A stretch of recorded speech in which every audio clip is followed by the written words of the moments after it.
I can't believe you're still here. Why haven't you packed your bags yet? Kyle's voice boomed through the kitchen, his sharp words echoing off the tiled walls. I wiped my hands on a dish towel, fighting the urge to snap back. Because this is my home too, Kyle. I'm not leaving just because you bark orders, I responded, keeping my voice steady. Don't make this harder than it has to be, Jenna. I can send you packing anytime I want. Funny, I thought I had a say in my own life. I bit back anger, not wanting our 7-year-old son, Evan, to hear us fight again. He was in his room, probably trying to tune out our voices by burying himself in his toys. I turned away from Kyle, focusing on the streaked window above the sink. The yard outside, with its overgrown grass and forgotten swing set, was a far cry from the loving home I'd once dreamed of. The clinking of plates was all the response I gave him. He scoffed and stormed out, but his words lingered like a bad smell. Later, I found myself on the phone with my brother Logan. He was in his early 40s, always the solid rock in my life. Logan, do you have a minute? I asked, feeling the sting of tears in my eyes. Always for you, sis. What's going on? It's Kyle. Again, he keeps pushing me to leave. I don't know how much more I can take. Logan's sigh crackled through the line. Why don't you just come here for a while? Bring Evan. Get away from him. I wish it were that easy, I said, glancing at the clock. It was close to dinner. You know how he is. He won't let me go that easy. Besides, there's Clara to deal with, too. Ah, the ever-dramatic Clara, Logan muttered. I swear she lives to make my life hell. She's been staying here more often, criticizing everything from my cooking to how I parent Evan. Logan's voice turned serious. You deserve better than this, Jenna. So does Evan. Just remember that. I swallowed the lump in my throat and thanked him. Placing the phone back on the counter, I pondered if things would ever change. A tear escaped down my cheek as Clara's words from this morning rang in my memory. You call this a clean house, Jenna? I can see dust everywhere, and Evan's room is a disaster. I glanced around. It wasn't messy, just lived in, but Clara's version of clean was impossible to achieve with a child around. Evan emerged from his room, rubbing his eyes. Mom, can we have spaghetti tonight? I smiled and ruffled his hair. Sure thing, buddy. Go wash up. As I boiled water, I heard Clara's footsteps. Her perfume announced her presence before she spoke. Jenna, I need you to organize a reunion for my birthday, a big celebration with the family. And yes, it will be on your dime. My grip on the spoon tightened. Of course, Clara. Anything else? She smirked. Just try not to embarrass us again. I felt my anger bubbling beneath a mask of compliance. I'll make sure everything is perfect. Good. I'll expect nothing less. She drifted away, leaving a trail of condescension. I owed her nothing, but found myself trapped, again and again, in her web. That night, after putting Evan to bed, I stared at the ceiling, my mind churning. It was clear now. If I stayed passive, Clara and Kyle would drain every ounce of happiness from me. I had to be strong, not just for me, but for Evan. Maybe I couldn't leave just yet, but I could start planning my way out. Their control had to end, and I would be the one to break free. I switched off the lamp by my bedside, the darkness covering the grimly determined smile on my face. Tomorrow, I would take the first step. Because this was no longer just about survival. It was about making them pay for every wound, every scar. I awoke the next morning to the sound of the front door slamming. Kyle was already gone. Probably off to some meeting that he'd cobbled together to look busy. I got up and started my usual routine, putting on a pot of coffee and preparing breakfast for Evan. Mom, can I have pancakes today? Evan asked, a hopeful look in his eyes. Sure thing, buddy. Pancakes it is, I said, smiling at him. As I flipped the pancakes, my mind drifted to the conversation with Logan last night. Just as I placed a plate in front of Evan, Clara walked in, her expression as sour as ever. She took one look at the pancakes and shook her head disapprovingly. Pancakes again? You should be giving him something healthier, Clara sneered, taking a seat at the table. Good morning to you too, Clara, I replied, my voice level. Morning, she said curtly before turning to Evan. Your mother should make you oatmeal. It's much better for you. Evan looked confused, glancing between us. I like pancakes, Grandma. Clara huffed, but before she could retort, the phone rang. I picked it up. Jenna, it's Emily. I heard about the reunion. Do you need help planning it? Her voice was warm and understanding. My grip on the phone softened. Yeah, that would be great, Emily. Thank you. We made plans to meet up later that day to go over the details. The thought of seeing Emily lifted my spirits a bit. She always knew how to make me feel better. After walking Evan to the bus stop, I headed to Emily's office. She greeted me with a hug.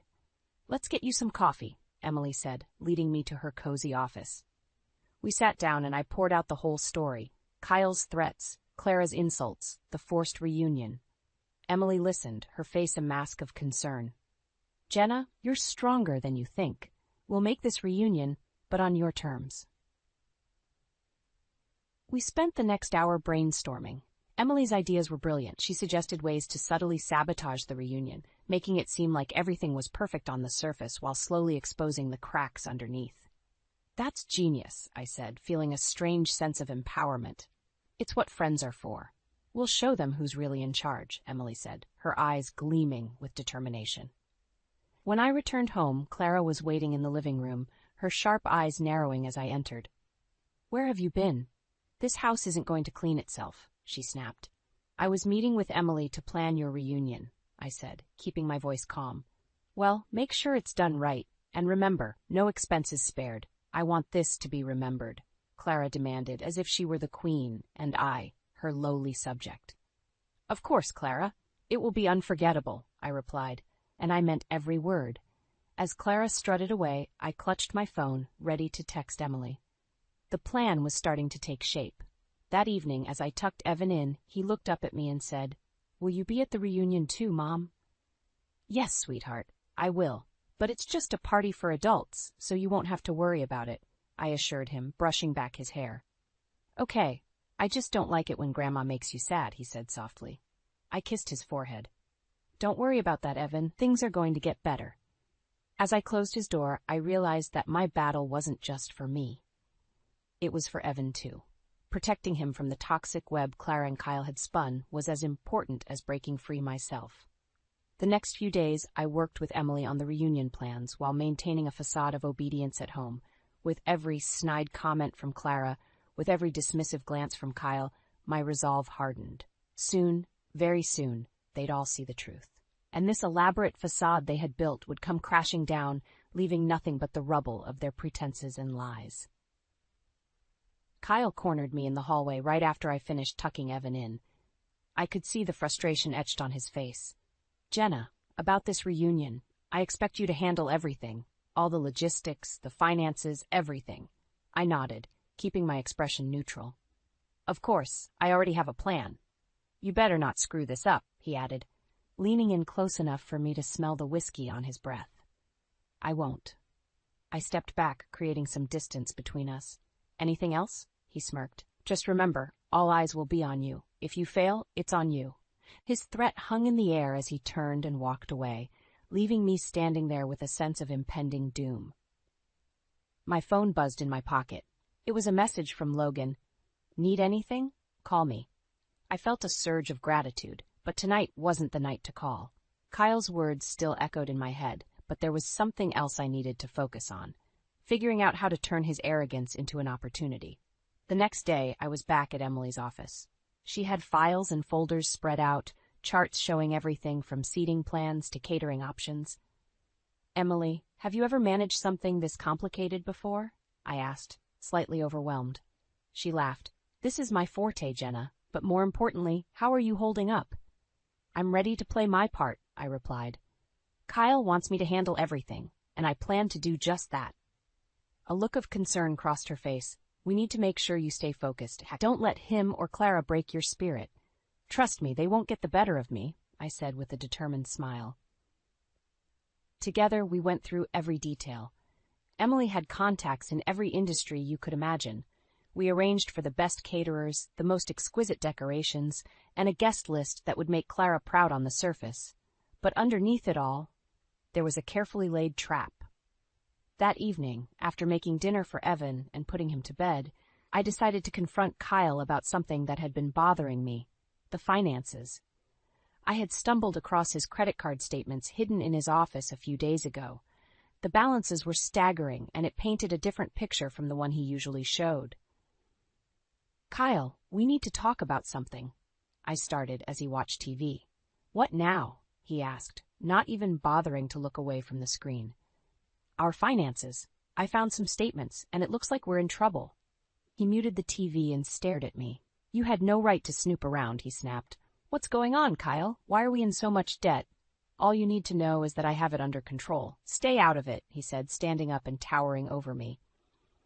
If you really had it under control, we wouldn't be in this mess, I shot back. He grabbed my arm, not hard enough to hurt, but hard enough to make a point. I said, stay out of it. I wrenched my arm free, my heart pounding. You're playing a dangerous game, Kyle. One of these days it's all going to come crashing down. He laughed, a cold, mirthless sound. We'll see about that. I retreated to my room, my mind spinning with thoughts of what I'd uncovered. It was clear now, it wasn't just about holding my ground anymore. It was about survival and leveraging what I knew to protect myself and Evan. As I lay in bed, my phone buzzed again with a message from Logan. Thinking of you. Be strong. I clutched the phone, feeling a surge of resolve. Tomorrow, I would make a call to my brother, and together, we'd start executing the plan. The clock was ticking, and every second brought me closer to the reunion, closer to exposing the truth. Because in the end, it wasn't just about getting revenge on Kyle and Clara. It was about winning back my freedom and showing them that their reign of terror was over.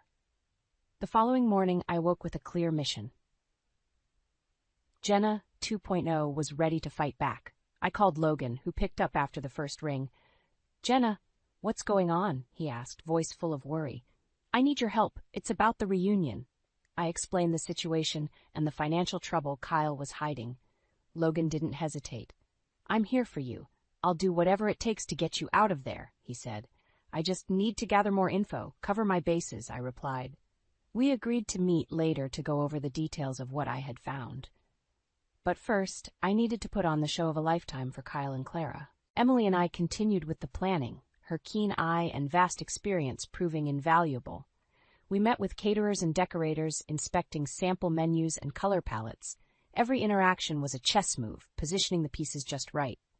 As we finalized plans, a thought gnawed at me, Clara's real intentions. One evening, while Clara was busy criticizing my choice of napkin folds, I peeked into her study. There, among invoices and old letters, I found her bank statements. It was worse than Kyle's situation. Large sums of money shuffled between accounts, traces of expensive purchases. My eyes widened at the reality that Clara was bleeding funds to keep her control intact. Mom, what are you doing? Evan's voice startled me. He stood in the doorway, his wide eyes reflecting concern. Just some boring adult stuff, sweetie. Why don't you go color? I said, hoping he wouldn't catch on to the tension. Okay, he said, his innocent face breaking into a small smile before he trotted off.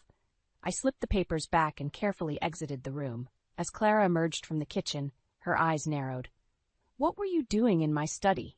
She demanded, suspicion lacing her tone.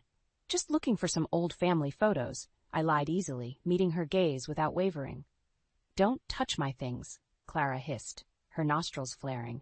Later, I met Logan at a small cafe away from prying eyes. I spread out what I had found on the table. Logan whistled low. They're neck-deep in debt, he said, reviewing the information. This is my leverage, Logan. This is how I turn the tables. You've got them by the throat, but be careful. They'll retaliate if they suspect anything. I know, I nodded, swallowing my fear, but I'm ready. We created a plan to unveil the financial downfall at the reunion. A slideshow, discreet murmurs among guests, subtle but effective. Our goal was to allow others to piece the puzzle together, sparking doubt. The week before the reunion, tensions were at an all-time high. Kyle was on edge, micromanaging every detail from afar while still trusting me to do the bulk of the work. Clara hovered, her eyes always watching. Emily and I added final touches meticulously, breaking for whispered strategy sessions. Everything needed to be perfect. Imperfection was our ally, hidden among gems. The day of the reunion finally arrived, and the house transformed. Fairy lights twinkled outside, tables laden with gourmet food adorned the living room. It was a vision, a serene facade over a simmering volcano. As Kyle hobnobbed with guests, his laughter loud and falsely jovial, Clara drifted from group to group, ensuring everyone knew she was the grand orchestrator. They bought it, Emily whispered, standing beside me. Good. Now, let's finish this, I replied, my pulse quickening. As the evening wore on, I noticed Kyle's brow furrow, a sheen of sweat visible under the party lights. Clara's smile tightened when guests started murmuring about rumors. "Jenna, a word," Kyle demanded, pulling me aside. His eyes searched mine, confusion and suspicion intermingled. "What's going on?" "I have no idea," I lied smoothly, raising a glass to take a sip. "It seems they're just talking." "You better not be behind this," he snarled, his grip on the glass tightening. "I'm just following your orders, Kyle. Enjoy the party," I said, walking away to mingle with guests, giving them knowing looks and selective bits of juicy information. As the night deepened, the whispered rumors turned into open conversations. The seeds of doubt were blossoming. Clara's mask of control cracked, and Kyle's facade began collapsing under the scrutiny. I watched from the corner, standing with Emily, strength pulsing through my veins. The time for everything to crumble was near. The empire of lies Kyle and Clara built would not survive this night, and come morning, freedom would finally be within my grasp. The main event of the evening approached, a speech from Clara. She had rehearsed it for weeks, littering it with references to her benevolence and family values.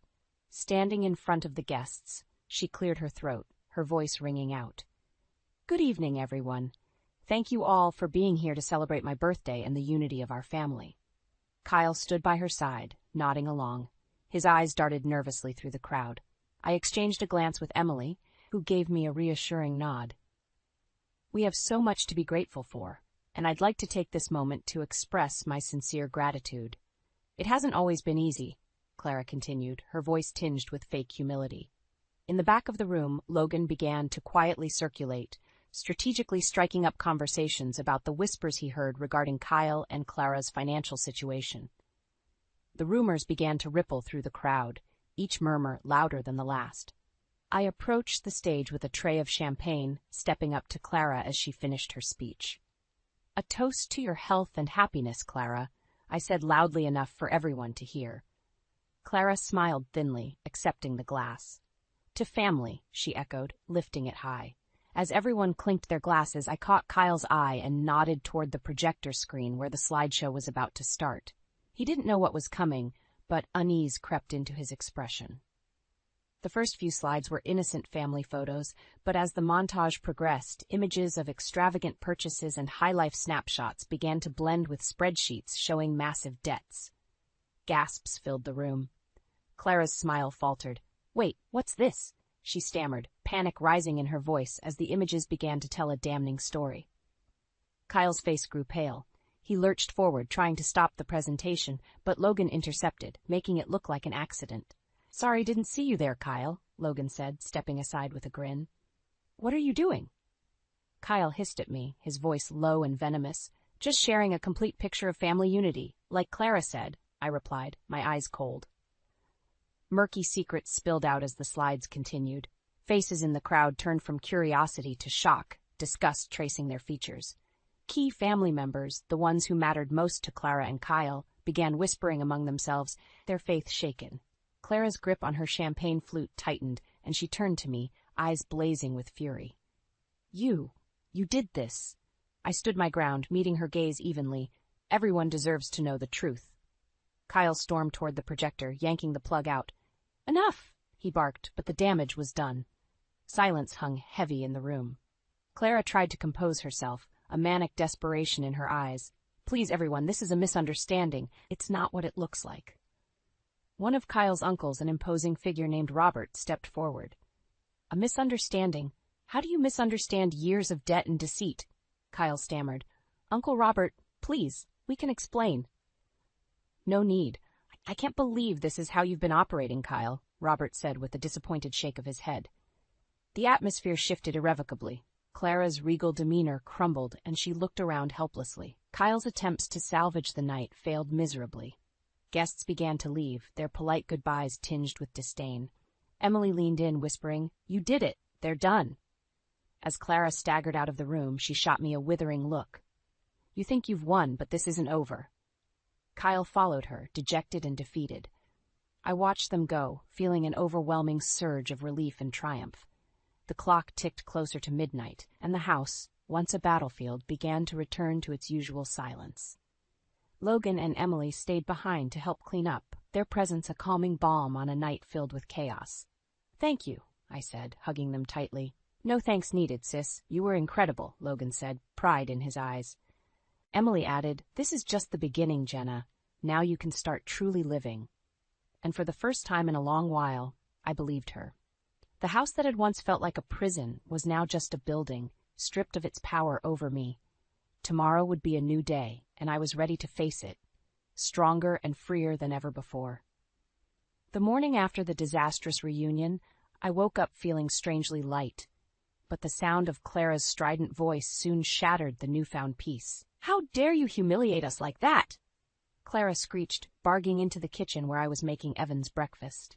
Before I could respond, Kyle stormed in after her, his eyes blazing with fury. "You think you're clever, don't you, Jenna? I'll make sure you regret this." I took a deep breath, standing my ground. The truth was bound to come out. You can't blame me for your lies. Clara lunged at me, but Kyle held her back. "You've turned this family against us," she spat, her eyes wild with rage. "You'll pay for this." "You brought this on yourselves," I said calmly. "Now, if you don't mind, I have a son to feed." Just then, Evan walked in, rubbing his sleepy eyes. "Mom, what's going on?" "Nothing, sweetie," I said, smiling down at him. "Just go get dressed for school, okay?" Evan nodded and shuffled back to his room. His presence diffused some of the tension. Kyle leaned in close, his voice low. "This isn't over, Jenna. You'll regret ever crossing me." I met his gaze, unflinching. "Try me." With a final glare, Kyle turned and dragged Clara out of the kitchen. The tension was palpable, but I refused to let it break me. Not now, not ever. Once Evan was off to school, I called Logan and filled him in on the morning's confrontation. "Jenna, you need to be careful. Kyle sounds unhinged," Logan warned. "I know, but I'm not backing down," I replied. "I need to do this, for me and Evan." We agreed to keep in close contact and ensure my safety. I spent the rest of the day working with Emily on potential job opportunities and figuring out my next steps. As the afternoon bled into evening, Kyle confronted me again. This time, he had a disheveled and weary Clara in tow. "What now?" I sighed, exhausted by their relentless anger. "You need to fix this," Kyle demanded. "Call the family. Tell them it was all a misunderstanding." "Why would I do that?" I asked, folding my arms across my chest. "Because if you don't, I'll make sure you and Evan have nothing," he threatened, his face inches from mine. "You forget," I said coldly, "that I already have nothing, thanks to you." Clara, her face twisted with desperate anger, chimed in. "You just wait, Jenna. You think you're smart, but we'll see how long you can last without us." I smirked, feeling a rare sense of power surge through me. "Watch me." They stormed out, leaving me alone in the quiet house. I sat down, my heart pounding with a mix of fear and exhilaration. They were losing control, and they knew it. Later, as I tucked Evan into bed, he looked up at me with concern. "Mom, are we going to be okay?" I brushed the hair from his forehead and smiled. "Yes, Evan, we're going to be just fine."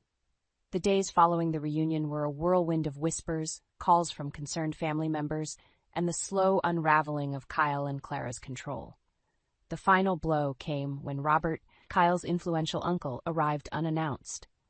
"I need a word with you, Jenna," he said, his expression serious yet kind. "Of course," I replied, leading him to the living room. "I wanted to apologize for what you've been through," Robert started. "It's clear now that Kyle and Clara have been living a lie." "Thank you," I said, touched by his sincerity. "And that's why I've decided to support you and Evan. Whatever you need, I'm here." Relief washed over me, and for the first time in a long while I felt a true sense of hope. "Thank you, Robert. That means more than you know." With Robert's backing, the tide had truly turned. The fortress of lies Kyle and Clara had built was in ruins, leaving them exposed and isolated.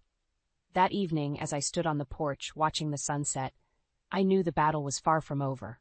But I had allies, strength, and most importantly, the determination to see it through. Tomorrow would bring new challenges, but for tonight, I let myself savor this small victory. Evan and I were on the path to freedom, and no one, not Kyle, not Clara, could stop us now. The fallout from the reunion continued to ripple through our lives.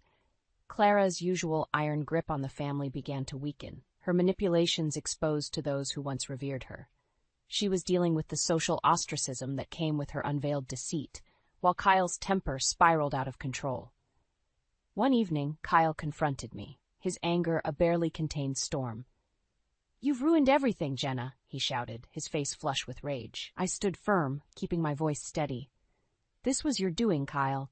You and Clara lied and deceived everyone." He took a menacing step toward me, but just then the phone rang. It was Emily.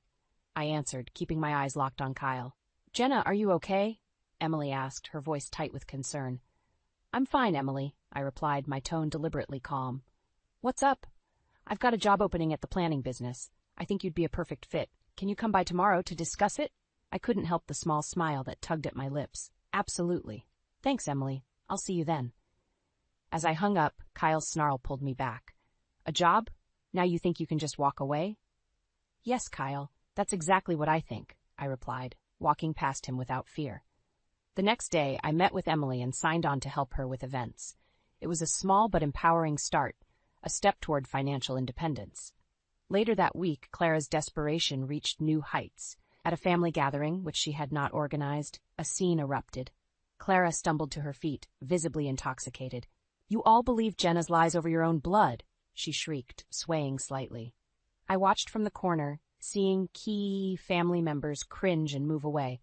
Robert stood up, his face displaying a mix of pity and disdain. "Clara, sit down before you make a bigger fool of yourself," he commanded. "Fool? You think I'm a fool?" She laughed, a high-pitched, unsteady sound. "You're the fools for turning against me." Kyle tried to pull her back, whispering urgently, "Mom, stop this, you're embarrassing us." But Clara pushed him away, her expression wild. "No, they need to hear this. Everything I did was for this family, for you, Kyle." Robert intervened, his voice sharp. "Enough, Clara. We've had enough of your lies." Her face twisted with rage and hurt, and she began to cry, finally breaking down in front of everyone. Kyle looked around, his face red with shame and anger. Feeling the moment was right, I stepped forward. "It's time to end this charade, Clara. The truth is out, and it's better for everyone if you just accept it." Clara's eyes locked onto mine, filled with pure venom. "You think you're so righteous, Jenna, but you'll pay. Mark my words, you'll pay." With that, Clara stormed out, and Kyle followed her, his steps heavy with defeat. The room remained silent, filled with the weight of the evening's drama. I slowly released the breath I hadn't realized I was holding. Robert approached me. "You handled yourself well, Jenna. Don't let them drag you down anymore." "Thank you, Robert. I appreciate your support," I said, my voice a little shaky but firm. Returning home, I found Evan drawing pictures at the kitchen table. His innocent presence grounded me, reminding me of what this fight was truly about. "Hey, buddy, what are you working on?" I asked, ruffling his hair. "A picture for you, Mom. See, it's us at the park." I looked at the drawing, my heart swelling with love and determination.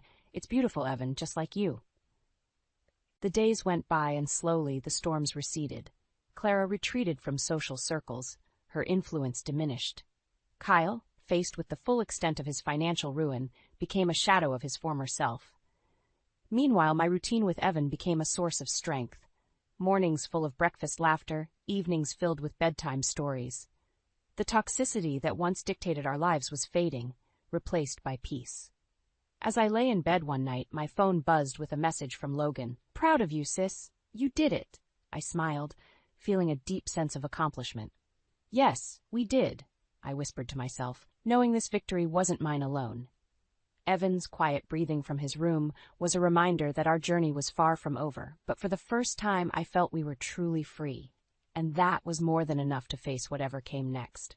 I moved in with Logan the next weekend, Evan trailing behind me with a backpack full of his favorite toys. Logan's place was smaller but cozy, filled with warmth and comfort, everything our old house lacked. "Welcome, guys," Logan said, helping Evan with his stuff. "Make yourselves at home." "Thanks, Logan. For everything," I replied, giving him a tight hug. Evan explored his new room with excitement, and for once I saw a genuine smile on his face. It was a good sign, one that told me we were on the right path. The next few days were a whirlwind of settling in and adapting to our new environment. I started my new job with Emily, and she made sure I felt at ease. "Here's your desk, Jenna. Everything you'll need is right here," she said, showing me the ropes. "Thanks, Emily. I can't tell you how much this means to me," I replied, my gratitude genuine. "I'm glad to have you on board. We're going to make an excellent team." she smiled, giving me a reassuring pat on the back. Back at Logan's, Clara and Kyle's undoing was becoming a topic of gossip in every corner of our world. Clara had withdrawn, her social circle crumbling. Kyle faced constant scrutiny and was visibly crumbling under the pressure. One evening, Clara showed up at Logan's house, uninvited and visibly rattled. "Jenna, we need to talk," she said, her voice trembling. I didn't bother hiding my surprise. "What are you doing here, Clara?" "I came to make amends," she said, her voice cracking. "Please, I've lost everything." Logan stepped forward protectively. "Maybe you should leave, Clara." "No, let her speak," I interjected, wanting to hear her out. "I was wrong, Jenna, about everything. I see that now," Clara pleaded, tears rolling down her cheeks. "I can't undo the past, but I'm begging you for a chance to make it right." I looked at Logan, then back at Clara. Memories of her cruelty flashed through my mind, but so did the thought of a fresh start. "Clara, I won't forget what you did to us, but for the sake of Evan, I'll think about it." Clara nodded, her face a mixture of relief and regret. "Thank you, Jenna. That's all I ask." As she left, Logan looked at me, eyebrows raised. "You sure about this?" "No, but everyone deserves a shot at redemption. Even Clara," I said quietly. The resolution was fragile, but it was a start. It gave me some closure. Months went by and our new life started to feel like normal. Evan was doing well in school, making friends, and enjoying his childhood, a childhood not overshadowed by anger and manipulation. One day, Emily approached me with a look of excitement. "Jenna, there's an opportunity I want you to consider. A management position has opened up, and I think you'd be perfect for it." I blinked, taken aback. "Emily, are you serious?" "Absolutely. You've proven yourself more than capable. Think about it." "I will," I said, a smile creeping onto my face as I thought about how far I'd come. That evening, I shared the news with Logan. "Emily wants me to take a management role." "That's fantastic, Jenna. You deserve every bit of it," he said, genuinely happy for me. As I walked to Evan's room to share the good news, I found him drawing another picture. This one was of the three of us, Logan, Evan, and me, smiling in front of a house. "Is that our new home?" I asked, my heart swelling with pride. "Yeah, Mom, it's us, happy together," he said with an innocent smile. Tears welled up in my eyes, and I hugged him tightly. "You did a great job, Evan. It's perfect." Looking at the picture, I realized that revenge had transformed into a journey of growth. We had moved past the pain and found strength in each other. No longer bound by the toxic grasp of Kyle and Clara, we were free to rebuild our lives. As I tucked Evan into bed that night, I whispered, "We're going to be just fine, Evan. Better than fine. We're going to be great." Our battle was over, and we had won more than just freedom. We'd gained a new beginning. This was our story now, rewritten in strength and love. And as I closed my eyes, I knew our future was as bright as the morning sun.